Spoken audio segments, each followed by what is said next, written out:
और आज जब आदरणीय अमित शाह जी हमारे बीच में हैं तो हम लोग ये सोचते हैं कि अमित शाह जी यहाँ पे कैसे आए हैं। हमारे बीच हमारे नेता मौजूद हैं और उनके प्रत्येक काम के मामले में कैसी कैसी रुचि है, कई मामलों में मुझे भी और नई जानकारी आती रहती।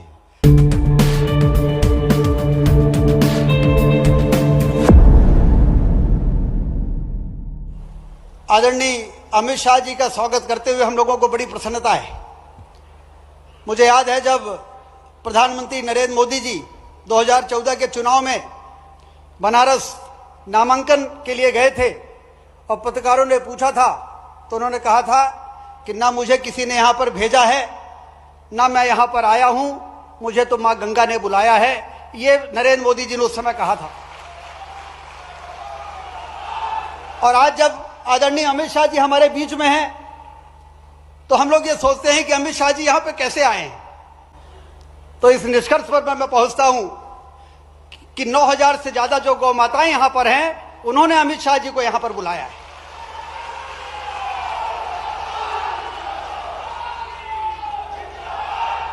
बेसहारा सड़कों में घूमती हुई गायें खेतों में जाएं, यदि गाय दूध देना बंद कर दे और खेतों में जाएं तो डंडा लेके लोग उनको भगाएं।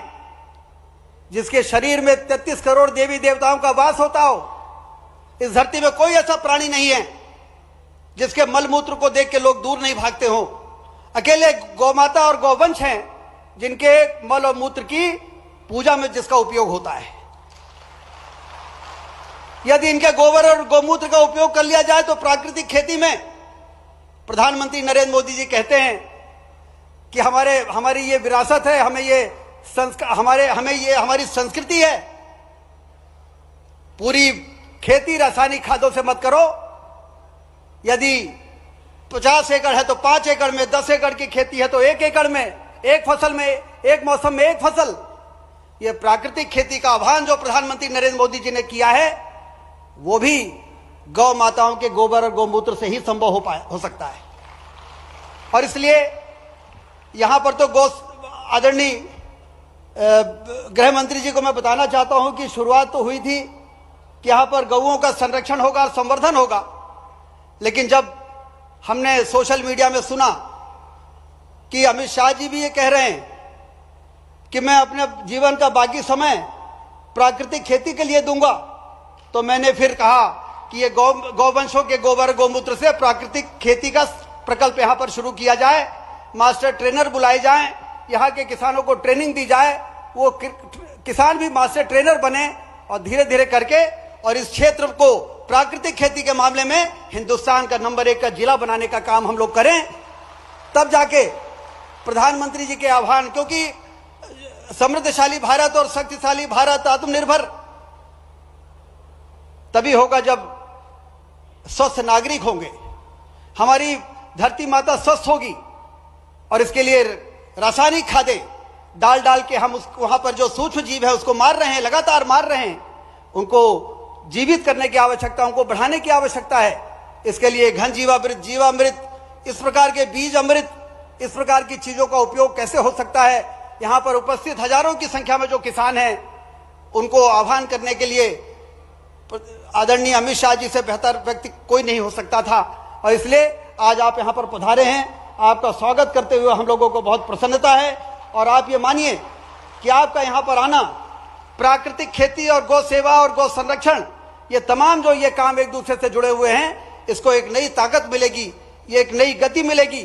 हमारे किसान, जब से आपके आने की सूचना हुई है, लोगों में गौ संरक्षण क्या है, संवर्धन क्या है, उसका क्या महत्व है और प्राकृतिक खेती का क्या महत्व है, आने वाली पीढ़ी किस तरीके से। आज हम लोग, मैं स्वास्थ्य मंत्री हूं, अब जब स्वास्थ्य का परीक्षण होता है तो blood pressure, diabetes, fatty liver, इस प्रकार की जो बीमारियां फैलती जा रही हैं, उसको यदि रोकना है तो हमें किसी भी कीमत पर प्राकृतिक खेती को अपनाना पड़ेगा और उसको एक जन आंदोलन बनाना पड़ेगा।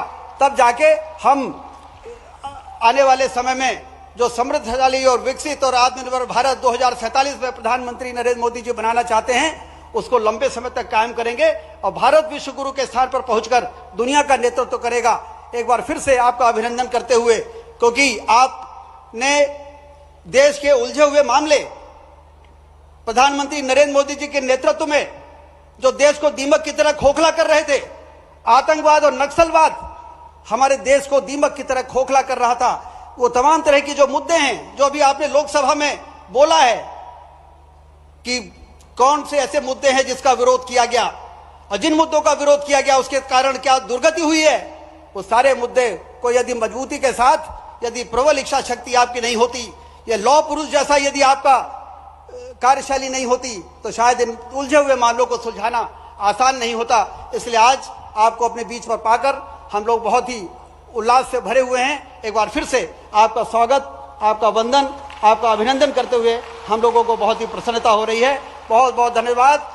हमारे बीच हमारे नेता मौजूद हैं और उनके प्रत्येक काम के मामले में कैसी कैसी रुचि है, कई मामलों में मुझे भी और नई जानकारी आती रहती।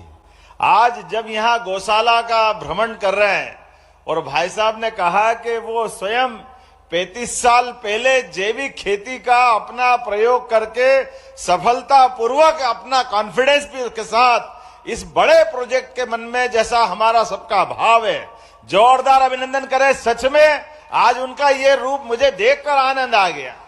माननीय उप मुख्यमंत्री राजेंद्र शुक्ला जी जिनके प्रयास से ये शासकीय गौशाला प्रारंभ हुई, ये नया प्रकल्प प्रारंभ हुआ, इस अवसर पर माननीय हमारे प्रदेश के अध्यक्ष श्रीमान हेमंत खंडेलवाल जी हमारे बीच।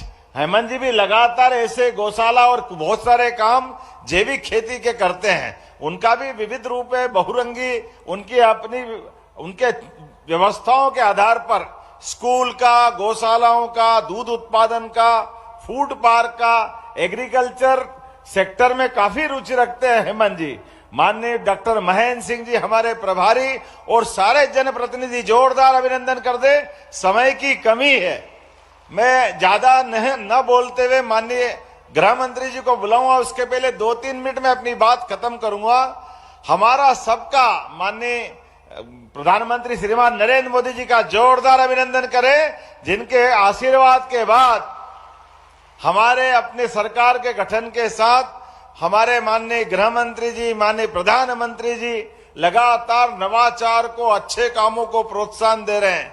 और खासकर ये बताना चाहूंगा, हमारे प्रदेश के अंदर किसानों की आय बढ़ाने के लिए, दूध का उत्पादन बढ़ाने के लिए भी बनासकांठा से नेशनल डेयरी डेवलपमेंट बोर्ड, और आप सहकारिता मंत्री भी हैं, इस नाते से किसानों की आय खेती की फसल से तो बढ़ना ही चाहिए, लेकिन दूध उत्पादन भी बढ़े और दूध उत्पादन के आधार पर घर घर व्यक्ति के जीवन में सुख समृद्धि आए। इसलिए दूध और दुधारू पशु, देसी पशु, जिनके आधार पर हमारे गोवंश से हमारी खेती का भी रकबा सुधरे, खेती की आय भी बढ़े, ऐसे उद्देश्य के लिए हमारी सरकार ने नेशनल डेयरी डेवलपमेंट बोर्ड के माध्यम से MOU किया और दूध उत्पादन में भी पशु जिनका दूध ज्यादा उत्पादन होता है ऐसे कई काम बढ़ा रहे हैं। जब हम गौशाला बढ़ा रहे हैं तो घर घर गोपाल, जिनके घर गाय वो गोपाल, इसलिए गोपाल कृष्ण भगवान की हमने प्रयास किया कि गौशालाओं के अलावा घर घर दूध का उत्पादन बढ़ाना चाहिए, उनको अपनी दूध की सही दाम मिलना चाहिए और उन्नत पशुओं की नस्ल घर घर पहुंचना चाहिए। इसलिए आपने कहा था पिछली बार 2024 दिसंबर में कि अभी राज्य में 9% दूध का उत्पादन होता देश के आधार पर, आपके आशीर्वाद से 5 साल में इसको 20% तक ले जाएंगे, 20% तक। जोरदार अभिनंदन करें, ये बड़ा संकल्प है, लेकिन आपके आशीर्वाद से पूरा होने वाला है। 1 साल के अंदर, पिछले साल तक राज्य में हम 9,000 लीटर दूध का उत्पादन करवा रहे थे, लेकिन अभी अभी आंकड़ा आया है पशुपालन विभाग के द्वारा, अभी हमने 12,000 लीटर दूध का प्रति दुग्ध संघ हमारे पास ये आंकड़ा आया है। 25% खरीदने के आधार पर बढ़ा है, लेकिन इसको 20% तक ले जाना है। और ये निराश्रित गौ माताएं जिनमें 33 करोड़ देवी देवता का वास होता है, ये दर दर क्यों भटके? वास्तव में इसका सारा प्रबंधन करने के लिए हमने नगरीय निकायों में नगर पालिका, नगर निगम, नगर पंचायत प्रत्येक गौशाला को 20 रुपया प्रति गौमाता के बजाय 40 रुपया प्रति गौमाता करने का निर्णय किया है। ऐसे कई और निर्णय मैं बता सकता हूं, लेकिन आज समय की कमी है। आज तो मन आनंद से भरा हुआ है। अटल बिहारी वाजपेयी जी की जयंती है, जोरदार अभिनंदन करें अटल बिहारी वाजपेयी जी के लिए, जिनके कारण मध्य प्रदेश को गौरव हुआ, दुनिया का सबसे बड़ा लोकतंत्र गौरवान्वित हुआ और हमारी जनसंघ से लेकर भारतीय जनता पार्टी की यात्रा विश्व की सबसे बड़ी पार्टी माननीय अमित जी के नेतृत्व में आपके अध्यक्षीय कार्यकाल में हुई थी। तो मैं आज आपको केवल राज्य के 2 हिस्से, एक ग्वालियर में अटल जी के जन्म स्थान पर 2 लाख करोड़ से ज्यादा के अलग अलग प्रकार के उद्योग धंधों का भूमि पूजन किया और युवाओं को रोजगार दिलाने के लिए, गरीबों की जिंदगी बेहतर करने के लिए, किसान और महिला की जिंदगी बेहतर करने के लिए एक बड़े प्रोजेक्ट का वहां आपने शुभारंभ किया और यह गौशाला के अंदर हमको प्रोत्साहन देने आए। जोरदार अभिनंदन करें। मध्य प्रदेश की धरती पर मैं आपका स्वागत करता हूं, अभिनंदन करता हूं और लगातार आपका ये मार्गदर्शन मिलता रहेगा। इसी उम्मीद के साथ आपका लिए हमारे पास तो एक और बड़ा प्रोजेक्ट है।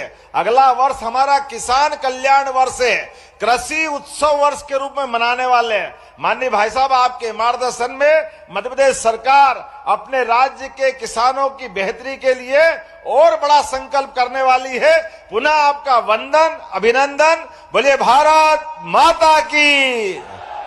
यहां गौशाला भी है और गौशाला के साथ साथ गाय के गोबर से निर्मित प्राकृतिक खेती की पूरी श्रृंखला और 5 स्तरीय खेती, जो सब्जी भी उगाती है, बेले भी देती है, पपीते जैसे मध्यम कद के फल भी देती है, बीच में चने और छोटे क्रॉप भी होते हैं, दलहन भी होती है और ऊपर फलदार वृक्ष भी होते हैं। 1 एकड़ के अंदर 1.25 लाख रुपए से ज्यादा इनकम देने वाला ये प्रयोग निश्चित रूप से छोटे किसानों के लिए बड़ा आशीर्वाद रूप होने वाला है। इसका आधा भी अगर